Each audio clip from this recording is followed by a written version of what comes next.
Okay, welcome to the next session of Introduction to Structured Programming, to the practicals. And today, I think we have a very interesting topic. So maybe we already have a first look on the title of the presentation. It's all about stars today, which refer to pointers. Okay. But first, we have some organizational matters again, and maybe you start. So starting with the groups, you will be assigned to your tutor today. It will be visible in the Teach Center, this time really in the Teach Center, and it will be your tutor until the end of the course. And tomorrow, we will publish the assignment interviews, or at least the slots where you can register for the assignment interviews. This will be in Teach Center, but we will notify you on Discord and per mail. What are the assignment interviews about? So first, they will be held in presence and they will last for approximately 15 minutes. And you need to be able to explain your code of assignment 1, and you need to expect that your tutor will ask you some questions about your code, but also some theoretical question about the concepts that you used in the code. And one more important remark that we already told you, I think one stream ago, 2 streams ago, you need to be able to compile by hand, and you will show this to your tutor. So it's not enough that you can press the run button in your IDE or type make bin or make run. You really need to show that you can compile by hand. Okay, continuing with assignment 2. The kickoff video will go online like last time today at 18:30, and the repositories will be available tomorrow. We also have a question hour again. And there's something additional for macOS users, especially for those with M1 or M2 machines. There will be no test runner in your repository, but you can download it with the link I provided in Discord in the announcement channel, and it's also on the course website under Setup Your Device. And if you're having trouble with the M1 or M2 virtual machine, you can now also work on macOS and try the test cases locally. So there are test runner binaries that run under macOS, but it doesn't support Valgrind, so make sure to always push to the GitLab and check your test cases there. Yeah, very fine. So move on to the interesting topics now. Yes. Today we do not have a Menti quiz because we have a lot of things to do, and but we have a couple of questions to you that you should answer in the chat later on, so it should be fine. Okay, so the topic of today is really pointers, and also arrays and strings that go with them immediately. And we want to start now with a first example where we want to explain again what is a pointer, what can we do with a pointer, how this works, how this looks on the stack. So there are really many questions that you may ask, and we want to clarify them once more. Okay, so basically I start with a little program where nothing is happening at the moment, and now I have one variable. I call it my int, and I assign some value, so nothing special at the moment. And now I want to create a pointer, so that's the new part. And I would like that this pointer points now to my integer. So what is the type? It is an integer pointer, and I will call it just my pointer in this case. So what does a pointer store now? A pointer always stores an address, and I want it to point on the variable my int. So it really needs to store the address of my int. And how can we get to the address of my int? First question for the chat maybe. How do we get to the address of my int? And I can have a sip of water in between. And I'm sure Michi will show in a few seconds how to compile by hand. Okay, I will do that, of course. Yeah, you use the and sign. So it's and then the name of the variable, which is my int. Okay, And I want to do one more thing. I want to write a printf where I simply print now the my int. Maybe a new line. Yeah, that's a great idea. So we print the value of my int, and I additionally want to print the address. And the address can be printed with %p, and that's then the address of my int, as we learned right now. And I basically want to do the same for the pointer variable that I have. So I take my pointer, replace it here, replace it here, replace it here, replace it here. Okay, so now let's think. My pointer is now a variable that stores pointers. It stores an address, so I need %p here. My pointer has an address, so it's again %p. And one more thing is there that I can do. I can dereference my pointer, which should be an integer. I will write this here as well. So I have now some options here where I dereference my pointer, where I have my pointer itself and the address of my pointer. We will print this, and then we will visualize this also on the stack to clarify the relationship between all those things. So I need to compile by hand. You are now my tutor and I'm in the assignment into you. Okay, so we need the compiler, which is Clang. Maybe we want warnings, so I will add them, but it's not necessary, but WR is fine enough for this. Then I want to store the compiled program in the file called main without the file ending, and then I want to compile main.c. And it worked very fine. And I will execute it, and we get something here. So we have here this my int, we print my int, which is 42, then we print some address, then we have this pointer dereferentiation, which is 42, which we expected, but we need to clarify why this is the case. We have the value of my pointer and the address of my pointer. And now we will see why this is the case. Were there any questions right now in the chat? I don't think so. Just one question. What happens if you dereference and the address directly of a variable? Yeah, I think maybe you could try this out by yourself, but if you think about it, I think it should be pretty clear what happens. Okay, then we continue with visualizing. So let's see that we have everything here, and you see the code now, more or less. Now you see everything from the code. Right, perfectly. Okay, so you already know this, that we have some stack here. And this case, we do not have provided procs, so I'll draw everything by hand, and I hope you can read everything. To stick with the same pattern, now we have a main function here. And this main function starts from the top. And when we are here, maybe in line 5, we enter the main function. And now we declare this my integer variable. So we have a variable here. Let's say this is somewhere here, which is called my integer. So what do we know about this variable? We know that it has a value stored in it. And the value is 42 because we assign this value. But we also printed the address. Exactly. So this with the end here, we printed also the address, which is then, yeah, you see this as well, this address here.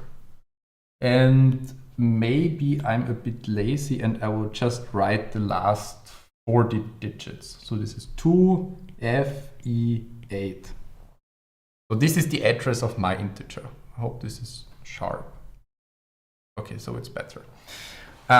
Okay, so we have the value of the variable, we have the variable on the stack, and this is the address of the variable. Okay, now how do we continue? We create another variable, which is the my pointer. And now my pointer, the pointer has a larger size than an integer. because it has 8 bytes instead of 4. So this is called my pointer. And what value is assigned to this pointer? The address of my integer. So it has the value something 2FE8. Yeah, because my integer has the address something 2FE8. So this value is also in the variable my pointer. That's the value of the variable. And if we check now, we can see this here as well. So my pointer, if we print this here, the value is the second thing here with 2FE8. And of course, this variable also has an address. And we printed the address exactly here. And this refers to this address here. So it's something 2FE0. Yeah. So we know now everything about our variables. So again, my pointer has this value here and has this address here. First thing that we notice, those two addresses are the difference of both of them. So we do not have to look on all the numbers before, is from 0 to 8. So this is exactly 8 bytes. So we really know that in this case, our pointer variable really has 8 bytes. But there is one more thing now, and this is now where the interesting thing comes in. We have now a pointer. And that is that this variable here has this value here, and really it points now to this address here. Because the arrow is not visible. Oh, thank you. Then we do it on the opposite side. So this pointer points now to this address here. So it points to my integer. And now if we do the dereferentiation operation, which is here, this means we take this variable, evaluate what value is in the variable, go to this address, so we jump here to my integer, and then we evaluate my integer, and then we get the value 42 out of it. And I really like the question in the chat, does the plus plus on an address work? And if it increments the value by 1, we will get to that later, and that's something very interesting, I think. But that's a very good question. One more question. For me, the pointer address is different from yours in the stream. Yeah, they can differ. So it's not necessarily the case that in each run, everything is on the same location. So if you run this multiple times, we always get different addresses. So you can't rely on any concrete values with pointers. They always change. Okay, and now we want to extend it a little bit. We create another variable here, which is now an integer. Now I will explain it differently. So we said we create a pointer which points to this integer. Then it's an integer pointer. But maybe we want to create a pointer that points to my pointer. So it basically needs to be of the type integer pointer, and then we need a pointer to this. So we have 2 stars in this case, and now I will call it just my pointer, and it should be the address of my pointer. Okay, now I'm a bit lazy. I will just copy the next print statement. So again, we will print my pointer, the value of it, the dereferentiation, and second dereferentiation now. But we don't see the second thing here. No? Now it should be visible. Yeah, so we print the value of my pointer, then we dereference it once and we dereference it twice. Okay, let's try this. Okay. Where is something happened here? Okay, now it's fine. You see this as well. Yeah, very good. What happens now in this program? Okay, we extend this now a little bit because we have now another pointer here. This is my pointer.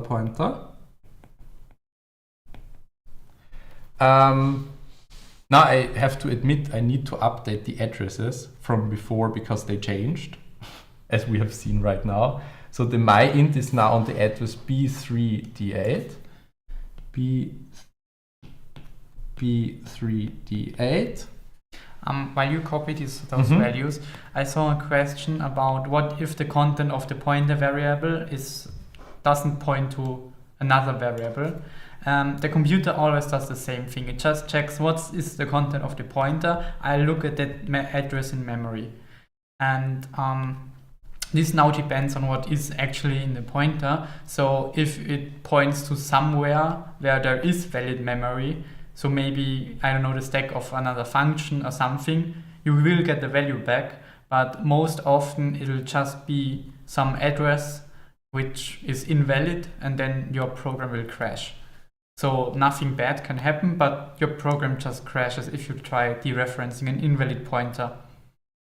Yeah. Okay, then back to the example. So I already drew it now and updated the addresses basically. And to explain this also, now my pointer, if we just print it, then we have stored this address. So this is B3D0. This is the value, B3D0. Of course, this pointer again has an address, but I did not print it, so we don't care about it. And now we see if we dereference this pointer once, we get this value here. And let's explain why this is the case. So we dereference the pointer, we go from here to this address here, which is the value of the pointer. So this address refers to this address here. So we go up to this variable. And what is the value of this variable here? This is BD38. And that's exactly what we print if we dereference it once. And now if we dereference once again, then if we re-reference twice, we go up to this variable, and then we look on the value, we go to this address, so we are at my int, and then we evaluate my int, which is 42 in this case. So that's why after dereferencing twice, we really get 42. Okay, so this was, I hope you see everything now. This was a short introduction to the pointers. I think it was clear. Yeah. So one question about if you define a pointer to a variable, can you use it in a function? Can you use it in another function? So that David wrote that they will talk about that in the lecture today, but maybe just try and think about how long do variables live, and then try to figure out what would you expect to happen. So if you have a pointer and pass it to a function, is this pointer still valid where it points to? Or if you have a pointer within a function and you return it, does it still point to memory that is still there? So we already saw how functions behave on the stack. Maybe you can figure it out, and if not, they will talk about it in the lecture today. I fixed some mistake on my drawing. And then one more question is, what is the use case for pointers? We will see this immediately. And what happens if a double pointer directly references a variable without another pointer in between? So you don't have this situation actually, because you need to somehow know the address there. Yeah, but I think the question is, what would happen if you double dereference my pointer?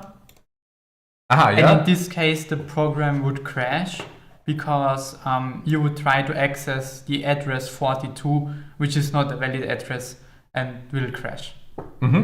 But in the case, if you really want to dereference my pointer twice, you really need something in between. You really need, you really go those two steps upwards. It's not that you can skip that. Yeah. You really do these two lookups there. I hope that was clear. Then we switch back to the desktop and we continue with the next example. So we also have this example on the slides if you want to look it up afterwards. But now let's continue with a different example. Maybe, so you see the use case of pointers a bit more. So let's suppose we have a similar example than last time. We have a function which takes a number, and we want to modify this number within the function. So last time we have had a swap function which didn't work. Now we have, I don't know, I call it set5, so we just take a number and want to set it to 5. In the main I will create a variable, okay, maybe something different, and then call set5 with the number, with this variable. Maybe also print it. Whoops.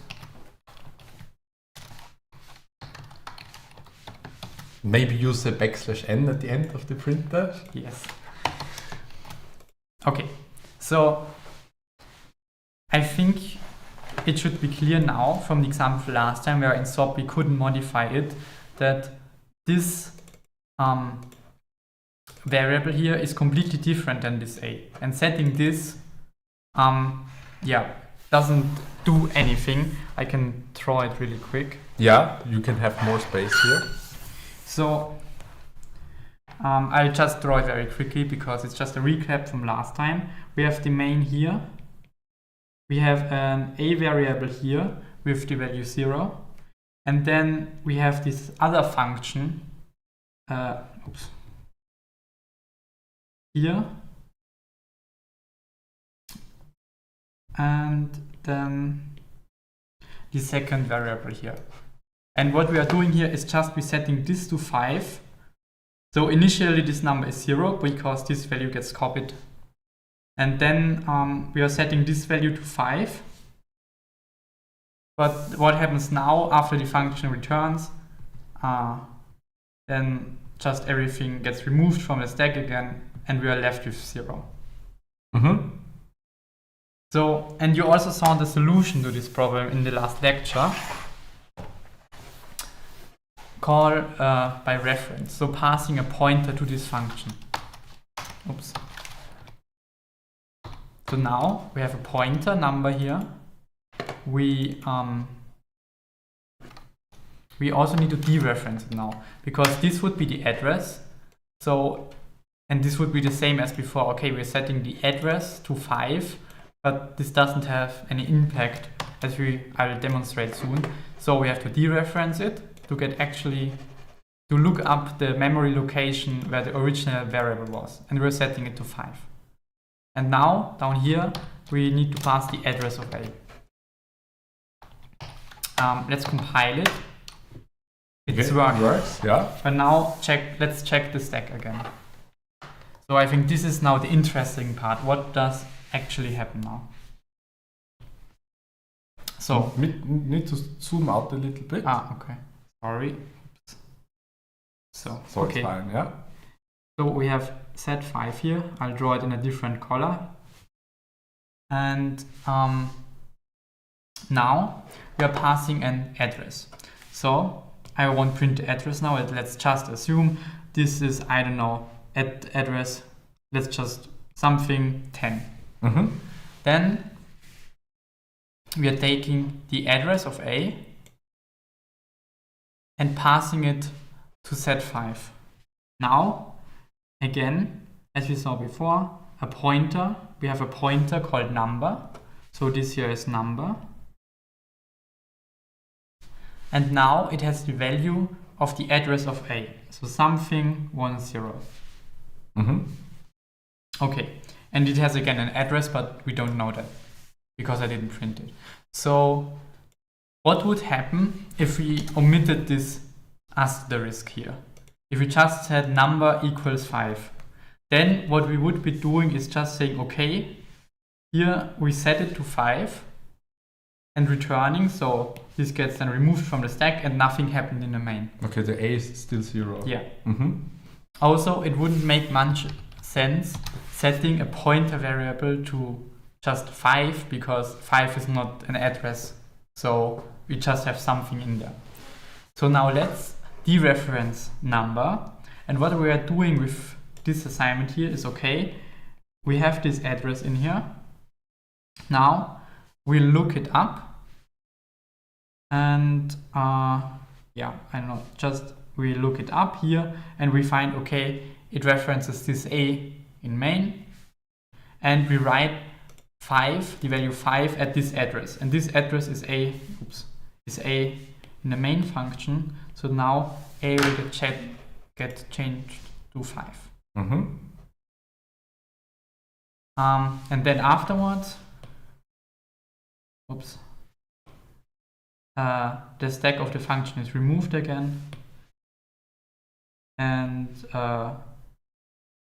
we are left with a variable A, which now has the content of 5. And maybe this also answers the questions from before. You can pass a pointer to a function like this from the stack, and it still works because the address of A, so the variable A, is still on the stack while this function is run. But if you would return a pointer, maybe this wouldn't work that well. Because as we saw here, when we return from a function, the variables are removed from the stack. Okay, now let's continue. We saw that pointers can also be arrays in the last lecture. So let's create an array. Call it R, and pass, maybe I'll switch just to the desktop for a second, and set some values, and then let's try to use our function with this array. Let's call set5 with R. So now, because maybe I have another question. Why should this work now? Yeah, that's what I wanted to mention. So we have this array, and arrays are practically just more or less pointers. There are a few differences, but let's say they are just pointers, and in C you pass them as if they were pointers to functions. And exactly as we were seeing it in the chat, the first value of the array is set to 5. Maybe let's just try and print R0 here and check that this is really happening. And yes, so we're getting 5 again. The first element of the array apparently now is 5. So why does this happen? Let's draw it again. Okay, so I have the value A, and then we have an array with 5 elements. So I'll draw 2 of them and then some dots because I don't want to draw all of them. So this is array 0, and this is array 1. And they have, and of course, every element of this array has an address. Can I briefly interrupt? Yeah, maybe you can draw them in directly in the right order, that the index is with 0 is the element with the lowest address, because you will probably need that later on. Or you draw the stack in the other direction. What do you mean? Oh, okay, yeah. Yeah, you maybe start with the highest address when drawing the stack. Yeah, okay. Sorry. Let's just do it like that. Yeah, because we drew it always like this. And you change the order of the indices. I'm sorry now. Yeah, okay. So my drawing wasn't wrong. I just drew the stack the other way around. You usually do it. So let's do it like that again. Yeah, just that we stick always with the same pattern. Okay, so here is something in between, and we have here 0 and here 1. Sorry for the confusion. I hope this didn't confuse you. So because we always drew the stack from the high address to the low address, and now I did it the other way around, but yeah, let's just draw it like that. Okay, so in element 0 we have 1, in element 1 we have 2, and then we'll call set5. So set5 is called, and now here we have the number pointer argument, which now has the value of the first address, because an array is just a pointer to the first address. So here is something 10, which is this one here. And now we can see why this happens. We are dereferencing that and setting the first element to 5. So, were there any questions? There weren't any questions, but maybe can you state whether this is clear or not to you? There's some question about the assignment interviews. Yeah, okay. But not yeah, I hope this is clear. So the array is just a pointer, and if you pass this array as a pointer to the function, it's just a pointer to the first element. One question: if the array variable just holds the address of the first element, why is size of array then the size of the whole array and not just 8 bytes? This is what I meant before, that they are not completely the same. So an array is not completely the same as a pointer, but in C they're handled sometimes as if they are pointers. So the array in the main function is the whole array. And so if you call size of, you will get the correct size. So we don't have, as you can see here on the main, we don't have any variable which holds a pointer, but it's treated in C as a pointer. So if we pass it to Z5, we don't need to dereference it, we don't need to get the address of it. And now here, it's actually 8 bytes. So you only really have the size information of the array in the function where you created the array. Yes. And once you pass it to another function, it's simply a pointer and nothing else. And I hope this is a bit clear why, because here in the main we really have all the elements in the main stack. But now here within Z5, we just have a pointer to the first element of the array. So, and the pointer is 8. One more question: why do we do not need the end before the array when we call Z5? This is because that's how the syntax of C works for arrays. Arrays are treated like pointers. So it's directly a pointer. We do not need to dereference. So if you use this variable R, then you should use it like it's a pointer, but there's actually no pointer stored anywhere on the stack. So this is why if you call size of, you get the actual size in the main, but not in Z5.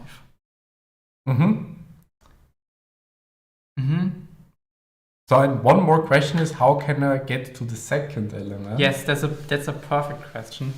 Alex spoiled it a bit, but that's what I want to get to now. Maybe just quick back to the slides. I have the example here. A summary of what I talked about. Call by reference versus call by value. So all arguments to a function are always copied to the stack of the function. And as we saw before with the swap example last stream, when you pass a non-pointer variable, the variable is copied to this function. And then when you pass a pointer, the pointer is also copied to the function. So really it's always copied, but when the pointer gets copied, you have the address of the original variable in this function now and can dereference this and access the variable of the calling function. So this is what I drew here. Maybe just one more time. The address here got copied to the function, but we can use this now and dereference this to access the actual variable.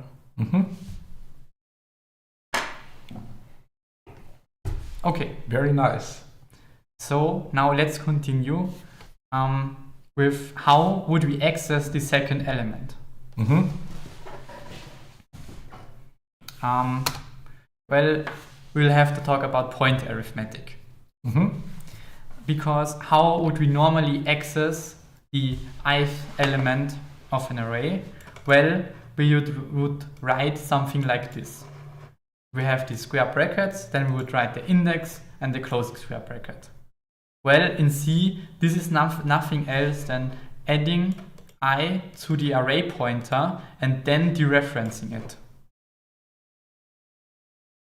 Yeah, that's more or less the definition. So that's what this does. And with this information, we can now maybe write the second element of this array. So let's remove this and pretend this is always getting an array. Then we could write, as we just saw, plus 1 here. And let's check what happened now. We'll get the 1, so the first element is not touched. Let's check the second element, and now it's 5. So it really worked, right? So we just added 1 to the pointer of the array and somehow got the second element. Let's check it in a drawing. The original pointer pointed here to element 0. We then added 1 and got to the first element. So I hope this is clear to everyone. And also now you understand why arrays are treated like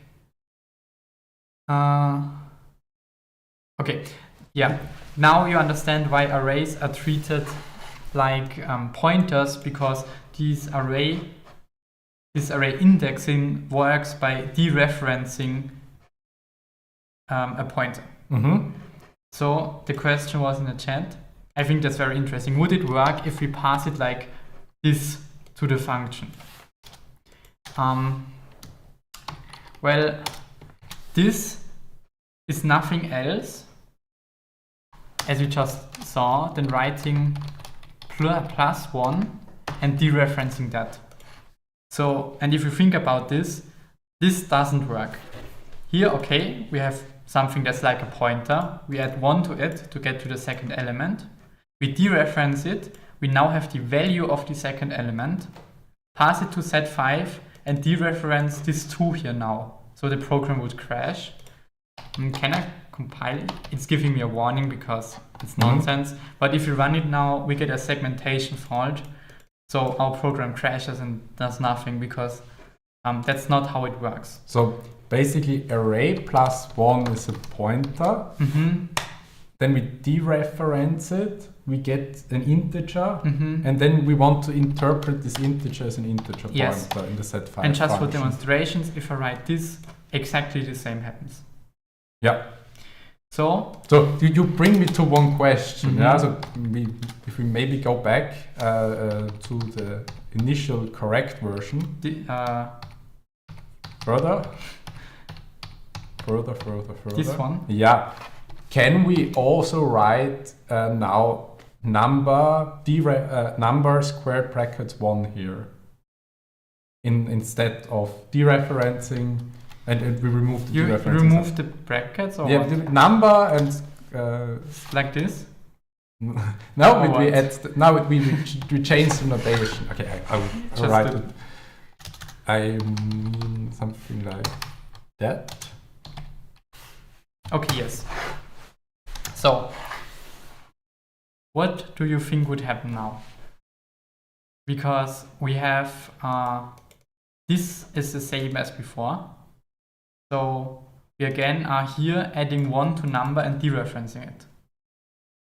So if we run it, it's just the same. We're printing the first element here and we're setting the first element here. So this works.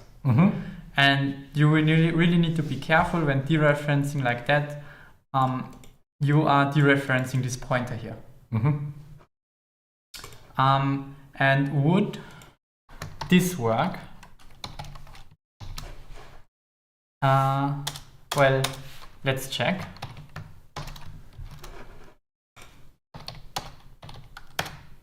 Yes, it works. But why? Why does it work? Okay, so we have a pointer here. Then this indexing operator has precedence over this operator, so it gets executed first. So we are adding 1 to the R pointer, dereferencing it, and then taking again the address. And this is exactly what we want, because this would be the address of the second element. And then we can just do the assignment in the set5 function. Yeah, but now I have one more question. If you go back to the drawing. No, we are on the drawing, but okay. Everything was visible, I think. Yes. Okay. We just said that, okay, if we have a pointer to the first element and add 1, we get to the second element. But here we have the address 10, and here we have the address 14, because we have an integer array. These are 4 bytes. If we add 1 to 10, we should get 11. Or we should get 11. Why do we get 14? Why do we actually get the second element? Well, this brings us to my next slide, that pointer arithmetic. Oh, back to desktop. Yeah. Pointer arithmetic depends on the type of the pointer variable.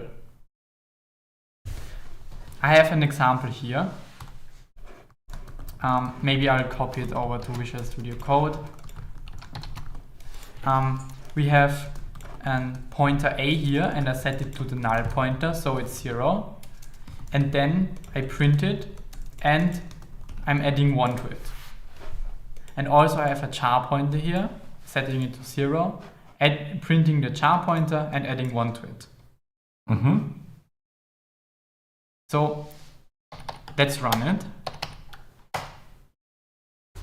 Okay, here we are getting this nil. This is just how C prints the null pointer. So this is just 0. Yes. Plus 1, and we get 4. Okay, and here we have the null pointer, so 0 plus 1 equals 1.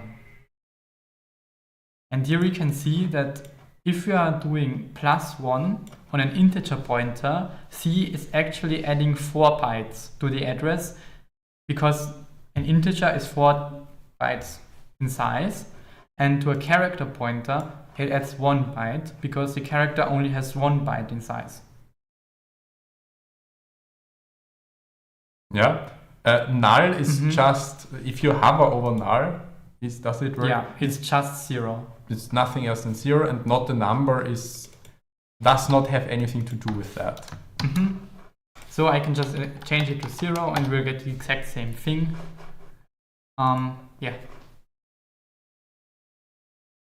Okay, it seems that this was the only question there.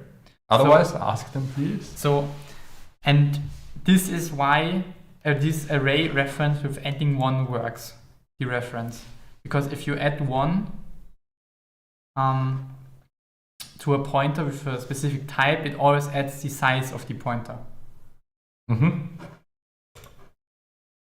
You're very nice. So, okay, maybe just 1 second and I'll... Do you want to draw one more thing? Yes. Okay, very fine.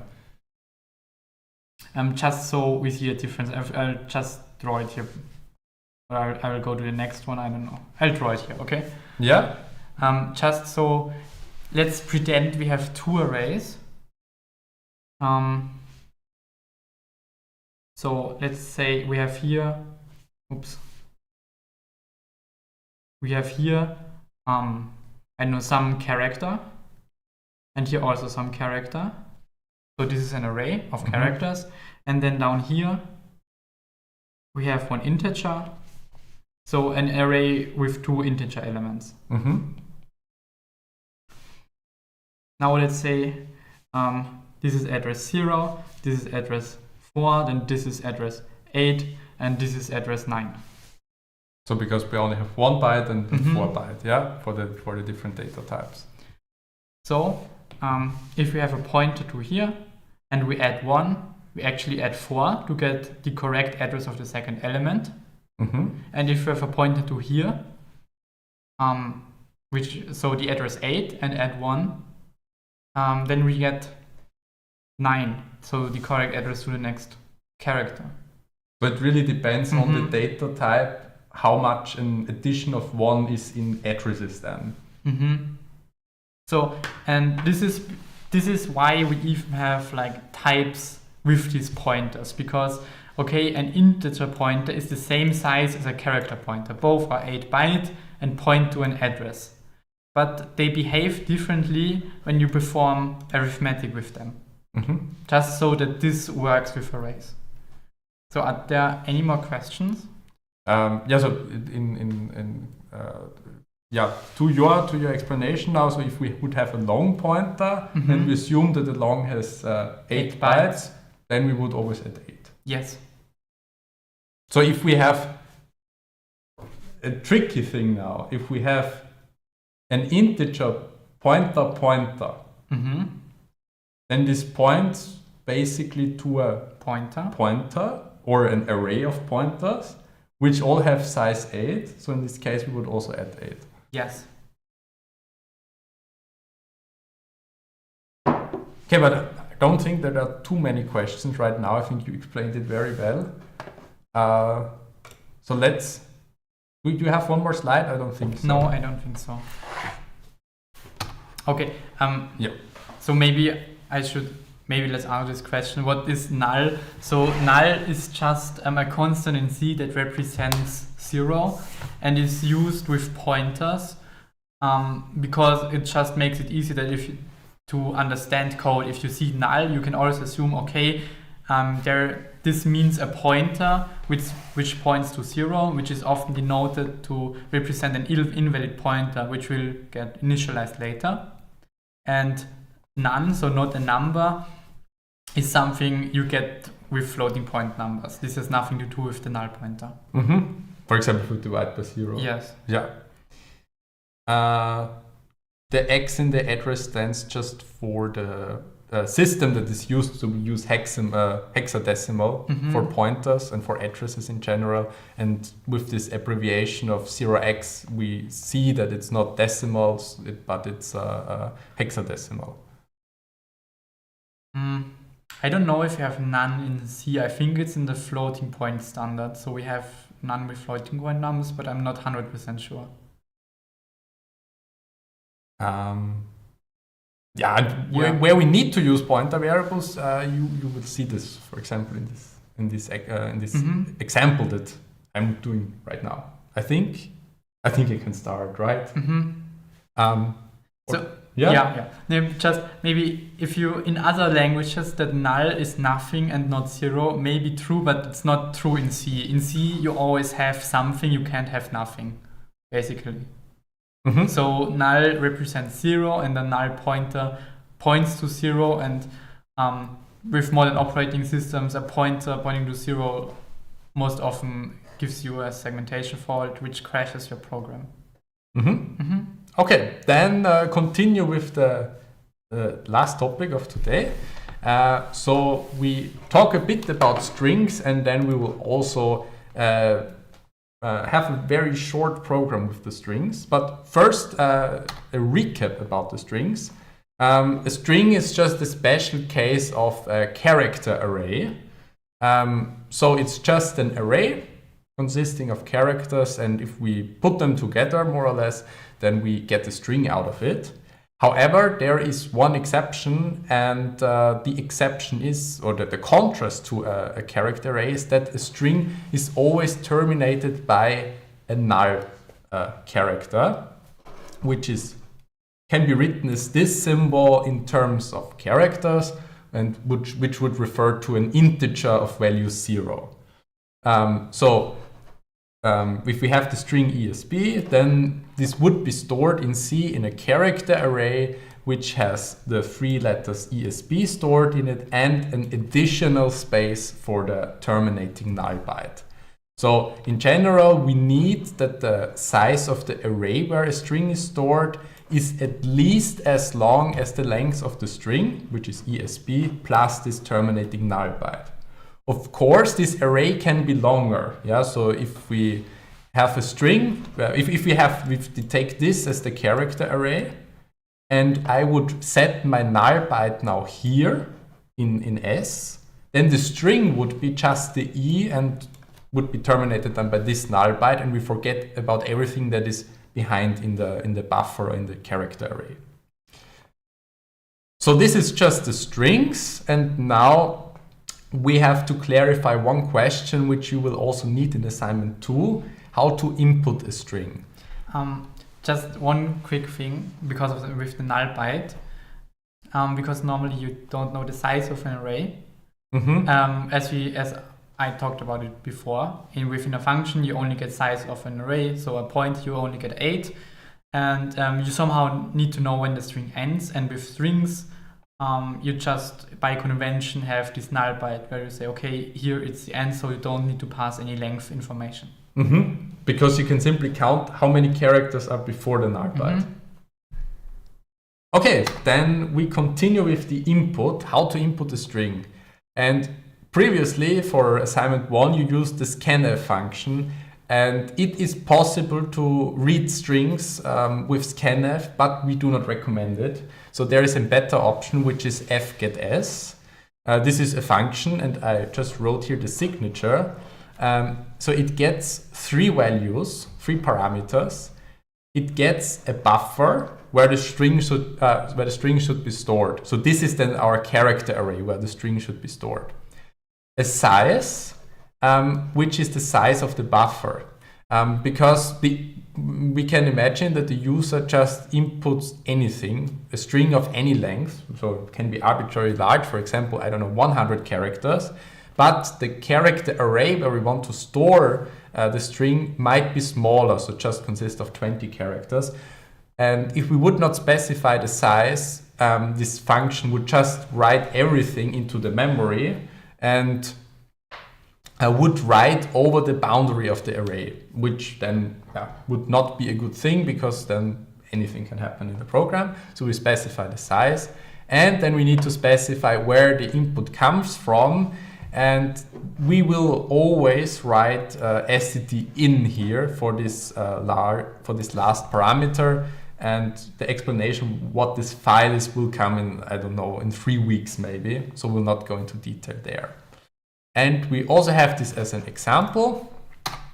So if you want to use fgetS, you first create a buffer of some size, a character array, and then you write fgetS with the buffer, with the size, and then from std in, because you want to read from the user.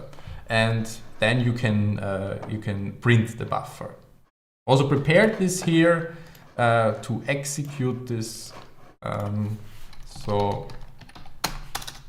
wrong. Maybe when you compile it, the question is how do we know how long the string is going to be, which we read, which the user is going to input. This is exactly why we need to specify a maximum length here, because we don't know it. And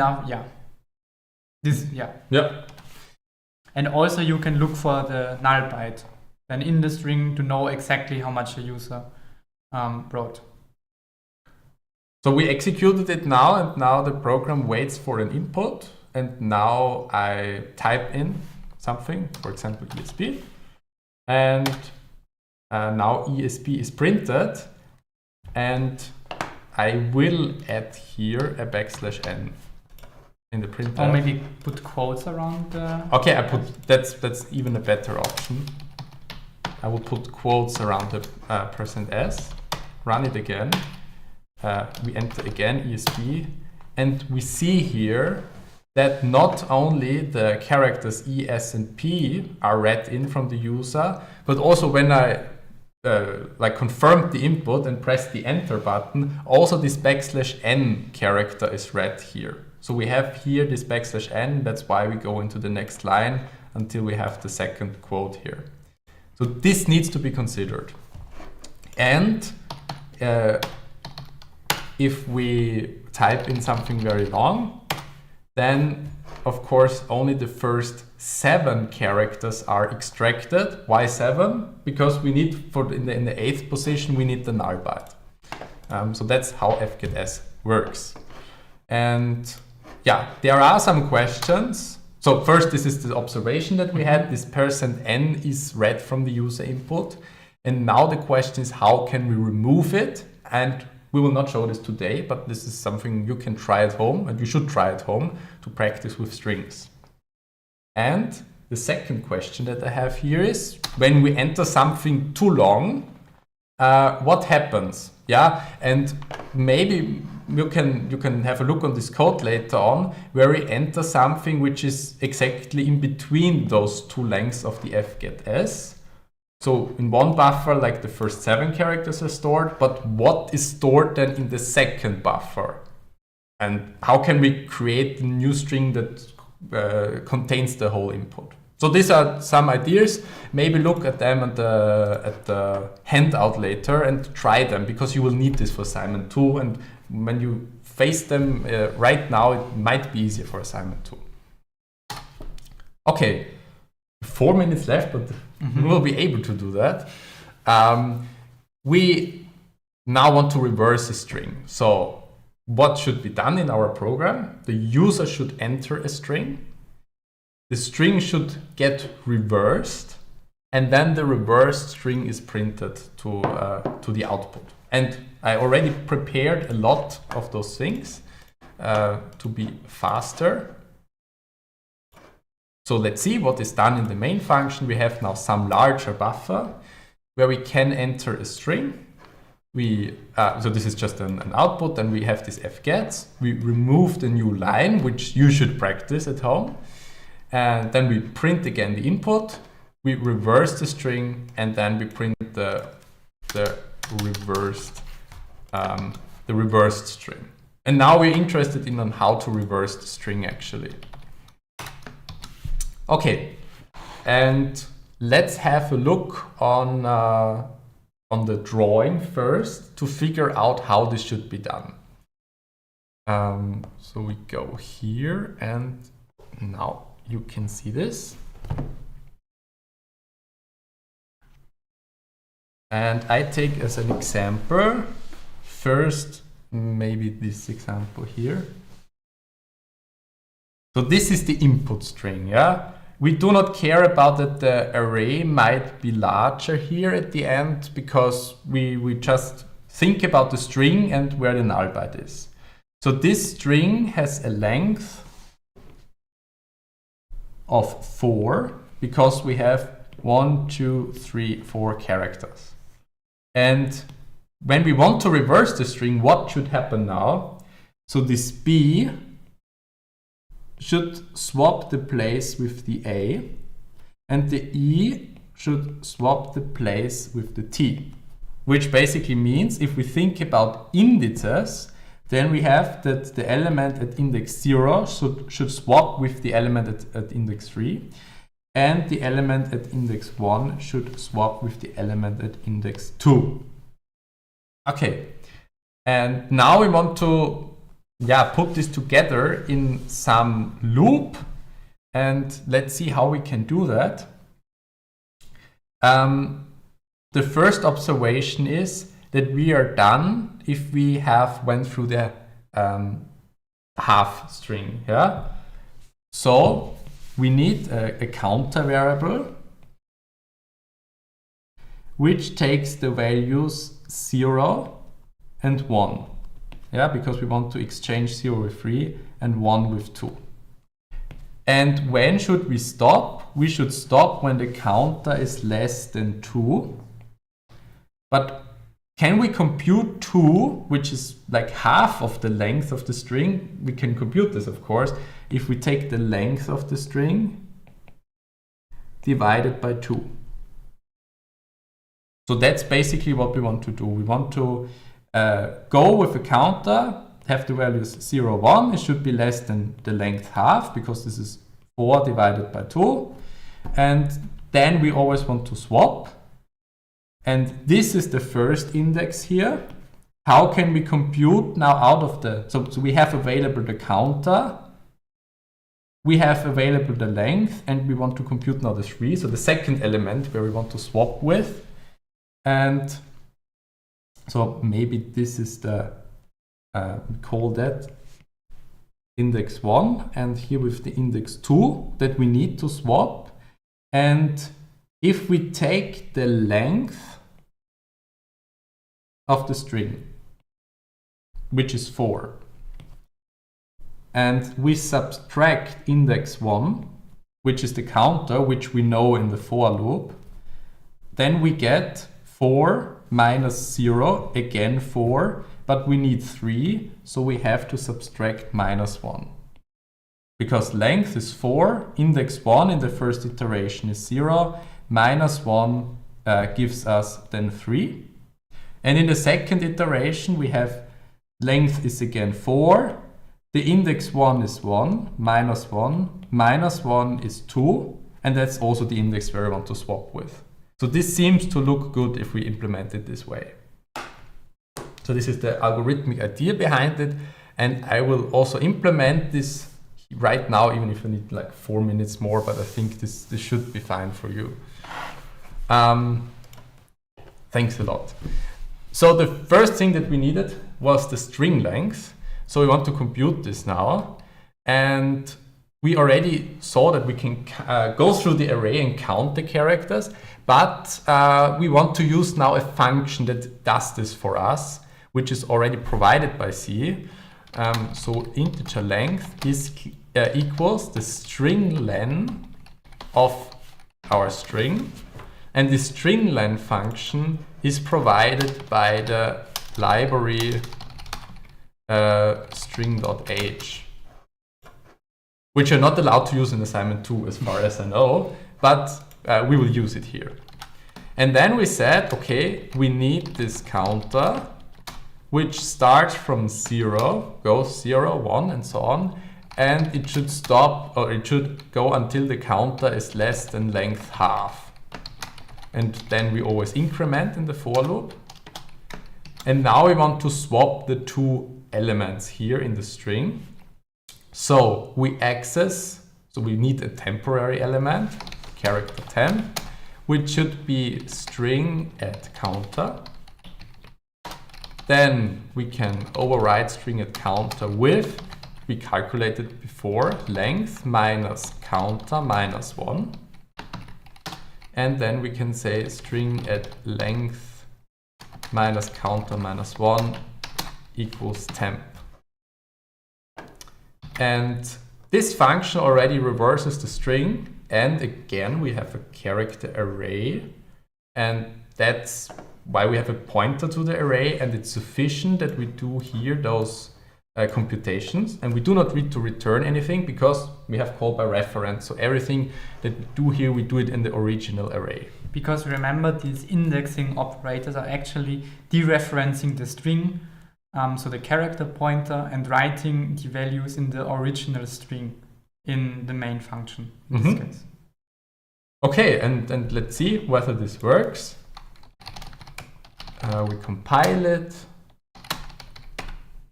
and we run it. We enter a string, maybe we do the example from before, and we see, okay, the input was beta, and if we reversed it, it's beta from the reverse thing.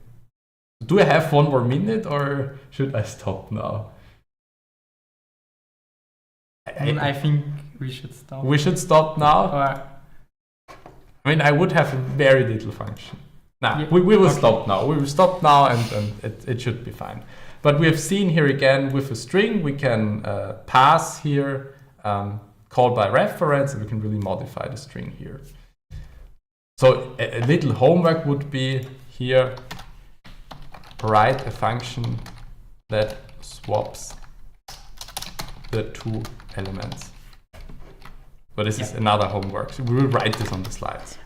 I think maybe you did it in the lecture last time, but it could be similar to the set5 function I wrote today. Yeah. Okay, then we switch back to the slides and summarize what we have seen today. I hope. Yeah, okay. So first we had to look just on the pointer on the stack, just in the main function, so on the pointer and also on the pointer.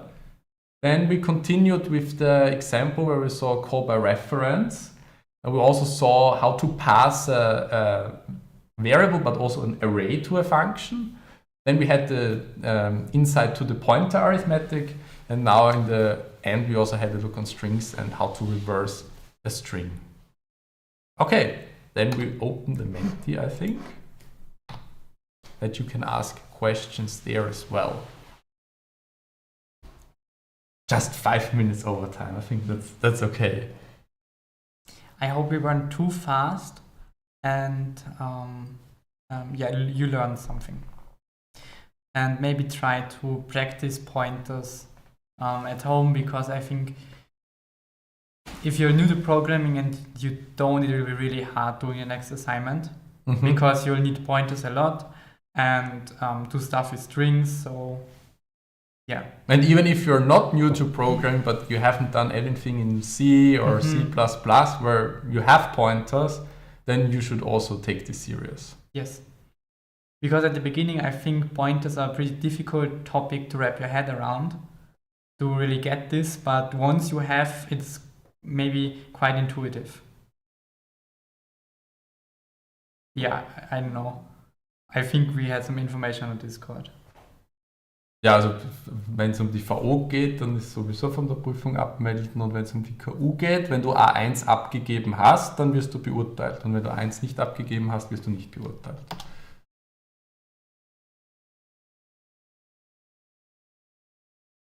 Well, we just showed you how to reverse a string. The only thing we didn't show you is how to get the length of a string. We used the function. We used a function here from string.h. So to reverse a string without this, without string.h, you would just need implement your own string len. And I think that would also be good practice for you, and it's quite simple. And I think you have to do it anyways for assignment 2. Yeah. So it would be really good to do that. It's just checking for how many characters you have in front of the null byte. Yeah. Why does printing a pointer with %p only show 12 digits when the size of a pointer is 8 byte? A pointer. Yep. So, okay, of course, zeros at the front are truncated. Yeah. So, if you print 12, you also don't get like 0, 0, 0, 12 or something. Yeah, that's the same question, like, why is an integer not printed with, I don't know, 6 nulls in front if you can represent 2 billion numbers? Yeah.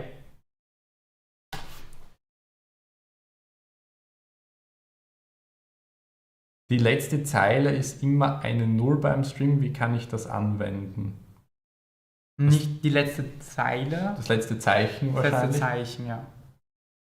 Ja, und man kann natürlich auf das immer überprüfen. Ja, man kann ja immer einen String von vorne nach hinten durchgehen und überprüfen, bin ich beim letzten Zeichen, bin ich bei diesem Null byte. Weil wenn ich dort bin, kann ich aufhören.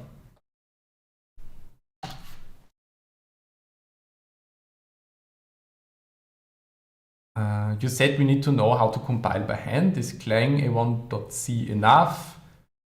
Probably it's good that you also know how to name the output file. But that should then be enough. Yeah, that's enough. Maybe warnings, but if you can compile, then you should be fine. Yeah. You don't have to have a virtual machine. You just have to have an environment where you could code. Yeah. So for assignment 1, you do not have to code, but for assignment 2 and 3, you will need to code. So you will need to access your code, and you will need to compile and run, and probably also execute the algorithm.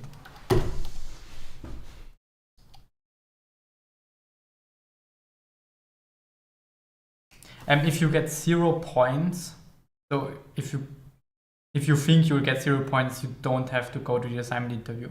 Yeah, but if you write your tutor short notice on Discord, it would be nice that he or she also know that. Yeah. And also maybe you should go to the assignment interview to figure out what went wrong. So you learn something.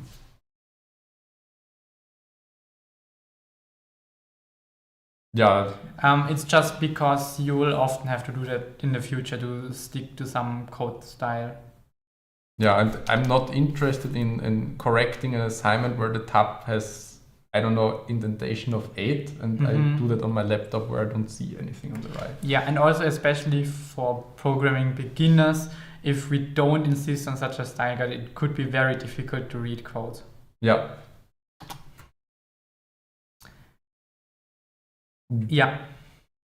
Und kompilieren noch. Aber ja, grundsätzlich. So, also wenn du das selber geschrieben hast und weißt, was du geschrieben hast. Und auch die Konzepte verstehst, die du verwendet hast. Wird nichts passieren. Ja. Besonders auch, wenn du Konzepte verwendet hast, die wir im Stream vielleicht noch nicht gemacht haben, dass du dich mit denen dann auch auskennst, dass, falls du dich darüber was fragst, dass du das beantworten kannst. Also wenn wir einen Pointer bei 1 verwendet, würde ich nachfragen als Tutor. Ja.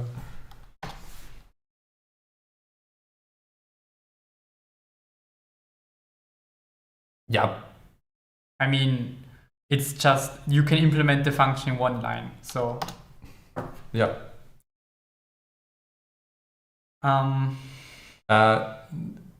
You should not update, das ist Deutsch, Entschuldigung. Du solltest Ubuntu dann nicht updaten, weil wenn du was updatest in der VM, dann könnte es sein, dass es sich nicht mehr gleich verhält wie in der Pipeline. VS Codium kannst du aber updaten, das ist egal.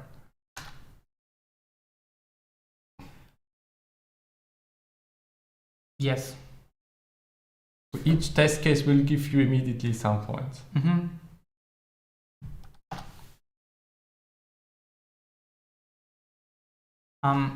Well, just to quickly sum up, a pointer is just a variable which holds an address. And this address usually is the address of another variable. So if you dereference a pointer, you look up this address which is stored in the pointer, and then you find the variable that originally got stored, the address of in the pointer. Yeah. How does the assignment interview influence the points for assignment 1? If everything goes well in the assignment interview, then you will get the points that you earned from assignment 1 directly. But if there is something where we think you have really trouble with, you do not understand a certain concept, or we even think that you did not implement assignment 1 on your own, you can get point deductions. And in case we believe that you did it not on your own, you can get also 0 points for assignment 1, but this really happens very rarely. So if you have done it on your own and you understand what you're doing, there shouldn't be any problem with assignment. Especially for assignment 1, you should be fine if you know what you're doing. And for all the others, of course, well, but especially for assignment 1, if you did write the code on your own and you understand it, then you are fine.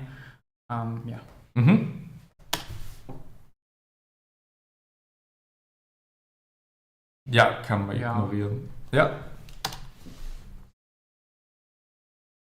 Nach dem AG.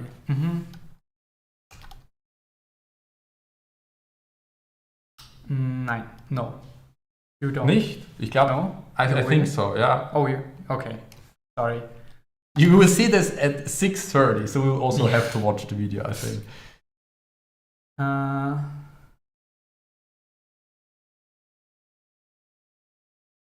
Yeah, you just have to look this up, how to set up an auto formatting in VS Codium. It is possible to do that, but and maybe also check your keyboard layout. Maybe that's what's going wrong. So yeah, or just check in the settings of VS Codium. What's the keybind for that?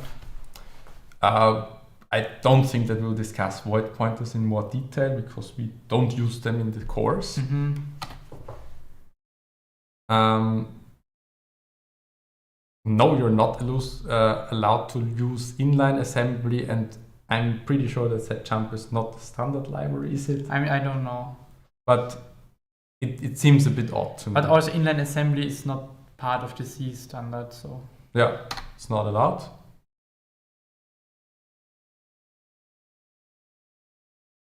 Well, if you did live... Also, wenn du irgendwas nicht gemacht hast, was ein Learning Goal war, dann musst du das schon auch erklären können. Also du musst alles erklären können, was praktisch in den Learning Goals von Assignment 1 war und was du hättest verwenden sollen. Du kannst jetzt nicht einfach keine Funktion in deinem Assignment 1 verwenden und dann erwarten, dass man dich nichts über Funktionen fragt. Du wirst alles, was bei A1 zum Stoff gehört hat, was du halt lernen hast müssen, wirst du auch beim Abgabegespräch, solltest du können. Ja, also wenn du eine While-Loop eingebaut hast und dich nach einer Do-While-Loop fragst, solltest du auch wissen, was das ist, was der Unterschied ist. Zum Beispiel. No, it's not the same. It really behaves like a pointer. So if you write the address of A, you get a pointer to a pointer. I still don't understand about the assignment interviews. I attended this interview and tell the truth about my code. And is it compulsory? Yes. And I have to register for a slot to attend the interview? Yes. So you have to attend, otherwise you won't get points for assignment 1. Yeah.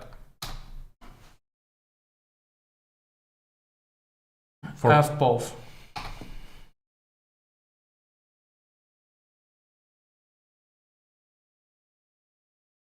Du solltest auch dann den Code verstehen. Ja, also du solltest wirklich alles verstehen, was du auch implementiert hast. Auch wenn du Code von irgendwo zitierst aus dem Internet, auch den solltest du verstehen, auch den kannst du gefragt werden. Also auch den Code aus der Fragestunde. Yeah, in general, it shouldn't be a problem, right? Yeah, if you want to, you can update. Maybe don't, because you could have a problem afterwards, but if you want to, you can update. It's not a problem. So the slots for the assignment interviews will be published tomorrow, and then you also know in which group you are. You can register to them, and they will be next week. Most of them will be next week. Okay, and that's the last Menti question. We finished all of them today, so we don't have to answer them on Discord. I think that was everything from us, right? Yes. So stay tuned for the lecture, which starts in 13 minutes, and then have a nice evening. Bye. And good luck for assignment 2. Yeah, that's also important to mention. Yeah. Bye. Bye.